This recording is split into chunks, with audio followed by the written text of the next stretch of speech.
अवधूत चिंतन श्री गुरुदेव दत्त. श्री स्वामी समर्थ. तुम्हा सगळ्यांचं आपल्या चॅनलमध्ये खूप खूप मनापासून स्वागत. यंदा 20 ऑगस्ट 2026 वार गुरुवार ह्या दिवशी आलेली आहे दुर्गाष्टमी. श्रावण महिन्यातल्या प्रत्येक दिवसाला अनन्यसाधारण महत्व आहे.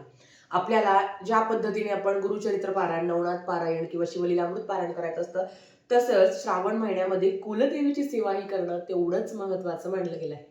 चटकन पावणारे कुठले देव असेल तर ते आपले कुळदेव, कुळदेवी आणि आपले पितृदेव आणि आपले गुरुदेव आहे. आता प्रत्येक जण यथाशक्ती यथाभक्ती पारायण करत आहे. ज्याला जसं जमेल त्या पद्धतीने आपल्या संसारिक अडचणी, जबाबदाऱ्या सांभाळून आपण सेवा करत असतो. आजच्या व्हिडिओमध्ये दुर्गाष्टमीचं अवचित्त साधून आपल्याला आपल्या कुळदेवीची सेवा करायची आहे. ती कशी करायची, केव्हा करायची, त्या संदर्भातली माहिती आज आपण बघणार आहोत. तर चला व्हिडिओला सुरुवात करूया. गुरुवारी दुर्गाष्टमी आलेली आहे. श्रावण महिना आणि दुर्गाष्टमी. दुर्गाष्टमी हा सण म्हणजे हा दिवस आपल्या कुळदेवीसाठी समर्पित असतो. आता श्रावण महिन्यातल्या खरं तर पूर्ण श्रावण महिन्यात एक तरी आपल्याला श्री दुर्गा सप्तशती ग्रंथाचं पारायण करायचं असतं. एक पाठ म्हणजे एक पारायण आपल्याला करायचं असतं.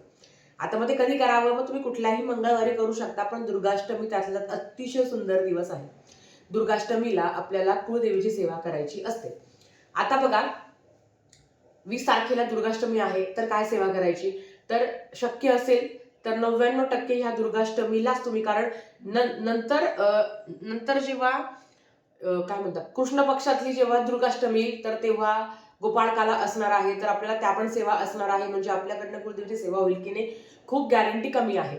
मग जर आपल्याला गुरुवारचा दिवस भेटला आहे, तर नक्कीच तुम्ही श्री दुर्गा सप्तशती ग्रंथाचं पारायण तुम्ही करू शकता. ते नाही शक्य होत तर तुम्ही 11 वेळा सिद्धकुंजिका स्तोत्रमचं पठण करायचं. सिद्धकुंजिका स्तोत्रमचं पठण केल्याने दुर्गा पाठाचं फळ मिळतं असं म्हटलं गेलं आहे. पण याचा अर्थ असा नाही की दुर्गा सप्तशती ग्रंथाचं पारायण नाही करायचं.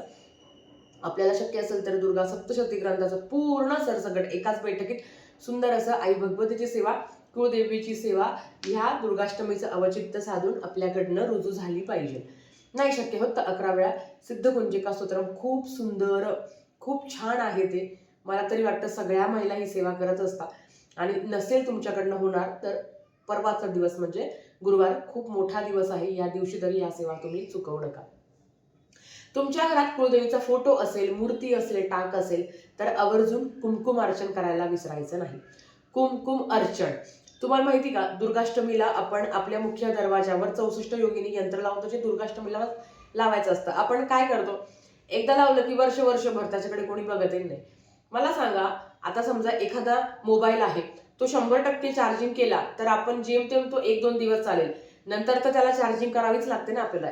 सांगण्याचं तात्पर्य असं आहे की एकदा सेवा केल्याने लगेच प्रभाव तो कॉन्स्टंट राहील असं नाही. एखादा निगेटिव्ह माणूस आपल्या घरात आला ना, तर त्या सेवेचा प्रभाव कमी होतो. तुम्ही जर तुमच्या मुख्य दरवाजाला 64 योगिनी यंत्र लावलं असेल तर ते काढा, ते स्वच्छ साफ करा, हातावर घेऊन 11 माळी जप करा. तुम्हाला हे 64 योगिनी यंत्र कुठल्याही धार्मिक दुकानात अगदी 5, 10, 15 रुपयाला तुम्हाला ते मिळून जाईल. आता ते धार्मिक दुकान तुम्ही शोधा तुमच्या गावाच्या जवळपास असेल तर, आणि नक्कीच तुम्ही या श्रावणाच्या अष्टमीला नक्कीच तुम्ही लावू शकता. दुसरं, जसं मी तुम्हाला सांगितलं की कुळदेवीची मूर्ती असेल, फोटो असेल किंवा टाक असेल, कुमकुम अर्चन करा. कुमकुम अर्चन म्हणजेच काय, आई भगवतीला कुंकवाचा अभिषेक करायचा असतो, जो तिला अतिशय प्रिय आहे. मग आता हे कुमकुम अर्चन तुम्ही दिवसभरात कधी करू शकता, असं काही नाही की सकाळीच करा, संध्याकाळीच करा.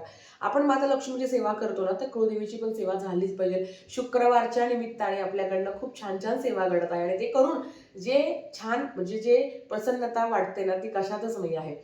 आता तुम्ही कुमकुम अर्चन करत असताना तुम्हाला जसं जमेल तसं श्रीसुक्तम म्हणून तुम्ही कुमकुम अर्चन करू शकता, किंवा नाहीतर नवारणव मंत्र, कुठलीही कुळदेवी असेल तरी पण तुम्ही नवारणव मंत्राचं पठण करू शकता. ओम ऐं ह्रीं क्लीं चामुंडाय विचे नमो नमः, ओम ऐं ह्रीं क्लीं चामुंडाय विचे नमो नमः, या मंत्राचा मंत्र जप करून तुम्ही कुमकुम अर्चन करू शकता. श्री यंत्रावर केला तरी चालेल. मूर्ती, टाक, फोटो काय असेल जे तुमच्या घरात, त्याच्यावर तुम्हाला कुमकुम अर्चन करायचं आहे. कुमकुम अर्चन केल्या केल्या लगेच कुंकू काढा, थोड्या वेळाने काढा, हरकत नाही. ते कुंकूला रोज कपाळी लावायचं. कुठलंही चांगलं काम, शुभ काम करण्यासाठी जेव्हा तुम्ही घराच्या बाहेर पडता तेव्हा सुद्धा त्या कुंकवाचा वापर आपल्या कपाळी लावायचा असतो, आणि रोज महिलांनी ते कुंकू आपल्या कपाळी आवर्जून लावायचं. हे झालं. आता तिसरं महत्वाचं, की ताई आमच्याकडे म्हणजे आता माता लक्ष्मीची सेवा आहे, त्याच्यामध्ये कुंकुमार्चन तुम्ही करू शकता. दुर्गाष्टमीला महालक्ष्मी अष्टकमची पाठ इतकी सुंदर, खूप छान सेवा आहे ती महालक्ष्मी अष्टकमची. आणि ह्या श्रावणात तरी तुमच्याकडनं महालक्ष्मी अष्टकमचं पठण झालं पाहिजे. 16 पाठ केले म्हणजे एक पाठ म्हणजे काय, एकदा वाचलं तर ते 16 वेळा, म्हणजे असं तुम्हाला 16 वेळा पठण करायचं आहे. तर तुम्हाला सांगते, महालक्ष्मी अष्टकम फक्त 8 ओव्यांचं आहे. 8 ओव्यांनंतर फलश्रुती आहे. आता वैभवलक्ष्मीचे माझे उपवास असल्यामुळे त्या दिवशी पण ते 16 वेळा पठण होतं महालक्ष्मी अष्टकम. पण अगेन तुम्हाला म्हणजे मी तरी करणार आहे आणि माझा अट्टहास असतो की माझ्याबरोबर आपल्या सगळ्या मैत्रिणींनी ह्या सेवा कराव्या. 16 वेळा तुम्हाला महालक्ष्मी अष्टकम म्हणायचं. पण ते कसं आहे, श्री गणेशाय नमः. इंद्रम उवाच नमस्ते अस्तु महामाये श्रीपीठे सुरपूजिते शंखचक्र गदा हस्ते महालक्ष्मी नमोस्तुते. इथून सुरुवात होते की 8व्या ओवीपर्यंत पठण करायचं. आता ज्यांना 16 वेळा पठण करायचं, ताई 16 वेळाच करायचं का गं? आम्हाला आम्ही 5 वेळा, 7 वेळा, 11 वेळा करू शकता ना. पण 16 वेळा केलेलं खूप चांगलं असतं. बाकी तुमची इच्छा. तर मग तुम्हाला काय करायचं आहे, 16 वेळा जेव्हा तुम्ही जे पठण कराल ना, तेव्हा सुरुवातीच्या 15 ओव्यांपर्यंत, म्हणजे सुरुवातीच्या 15 वेळा 1 ते 8 ओव्यांपर्यंत पठण करायचं आणि 16व्या वेळा फलश्रुती घ्यायची. मग सगळंच पठण करायचं. डायरेक्ट इथून ते शेवटपर्यंत डायरेक्ट तुम्हाला पठण करायचं. या पद्धतीने तुम्ही हा पाठ करू शकता. सवासांची वेळ जेव्हा असते संध्याकाळी करावा. खरं तर विष्णू पुराणामध्ये असं सांगितलं आहे की लक्ष्मी दिवसातून 7 वेळा तुमच्या दारात येते. मग तुम्ही दिवसभरात कधी करू शकता, तुमची इच्छा. पण जर असेल वेळ तर तुम्ही संध्याकाळी केलं तरी हरकत नाही. आता माता लक्ष्मीला किंवा कुळदेवीच्या टाकावर तुम्हाला लवंगाचं अर्चन करायचं आहे. लवंग माता लक्ष्मीला खूप जास्त प्रिय आहे. लवंग घेत असताना ती तुटलेली फुटलेली नसावी, चिरलेली तुकडा नाही, फुलासकट तुम्हाला लवंगा घ्यायची आहे. तर तुम्हाला काय करायचं आहे, तुम्ही 11 लवंगा घ्या किंवा 16 घ्या, तुमची इच्छा. 11 घेतली तरी चालेल, 16 घेतलं तरी चालेल. लवंगा घ्यायची, 1 वेळा मंत्रजप करायचा. आता मंत्रजप काय आहे, कुंकुमार्चनला जर तुम्ही महालक्ष्मी अष्टकम म्हटलं किंवा नवार्णव मंत्र म्हटला किंवा तुम्ही श्री यंत्रावर करत असेल तर ओम श्री महालक्ष्मी नमः नमो नमः, ओम श्री महालक्ष्मी नमः नमो नमः असं मंत्रजप करूनही तुम्ही कुंकुमार्चन करू शकता माता लक्ष्मीच्या मूर्तीवर. आता जेव्हा लवंगाचं अर्चन करताना, तर लवंगाचं अर्चन करत असताना फूल आपल्याकडे असावं. जे गोलगोल आहे ना वरती लवंगाचं, त्याला फूल म्हणतात. ते फूल आपल्याकडे असावं आणि देठ देवीकडे असावं. असं करताना तुम्हाला अर्पण करायचं आहे. मग काय म्हणायचं, नवार्णव मंत्र ओम ऐं ह्रीं क्लीं चामुंडाय विचे नमो नमः, ओम ऐं ह्रीं क्लीं चामुंडाय विचे नमो नमः. माता लक्ष्मीची मूर्ती असेल, फोटो असेल, टाक असेल, आपल्या घरात आपल्या कुळदेवीची मूर्ती, फोटो, टाक असणं महत्वाचं आहे. फोटो फक्त आता तुम्हाला सांगते, माझ्या देवघरात माता लक्ष्मीचा फोटो आहे, पण आमच्या मूळ घरात टाक आहे, दोन्ही पण टाक आहे. म्हणजे आता ते आपले एकच घर झालं आहे. पण जर तिथे पण काही नसतं तर मग शेवटी मला विचार करावा लागला असता. इथे फक्त माझ्या माता लक्ष्मीची माझ्याकडे कुळदेवीचा फोटो आहे, खाली आहे, वरती आहे. जे मूळ घर आहे तिथे टाक आहे, तिथे खंडोबा पण आहे आणि आपली कुळदेवी पण आहे. तुमच्याकडे नसेल, आपल्या मूळ घरात असलं तरी चालतं, पण इथे पण आपल्या घरातही कुळदेवीचा फोटो असणं महत्वाचं आहे. तर ते लवंगा अर्पण करायचं आणि त्या लवंगाचं नंतर काय करायचं, लगेच तुम्ही अर्पण करून घेतल्यावर थोडा वेळ ठेवा, लगेच तुम्ही थोडं थोडं खा. लवंग असं पण खूप चांगलं आहे, वातावरण बिघडत आहे, प्रत्येकाचे घसे सर्दी जाम असेल तर तो प्रसाद म्हणून प्रत्येकाला द्यावा, घरातील व्यक्तींना थोडं थोडं तुम्ही खाऊ शकता. लवंगाचं अर्चन माता लक्ष्मीला खूप प्रिय आहे लवंग.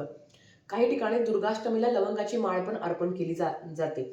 एक दोरा घ्यायचा, त्याला प्रत्येक याला लवंगाची गाठ बांधायची आणि 11 लवंगा याची अशी छोटीशी माळ तयार करायची आणि ती आई भगवतीला ती लवंगाची माळ अर्पण करायची. दुसऱ्या दिवशी म्हणजे शुक्रवारी ती लवंगाची माळ तुम्ही निर्माल्यात टाकून देऊ शकता. आणि जे अर्चन केलेलं आहे, आपण लवंगाचं अर्चन केलेलं आहे, तर ते तुम्ही प्रसाद म्हणून त्याच दिवशी खाऊ शकता किंवा दुसऱ्या दिवशी खाऊ शकता.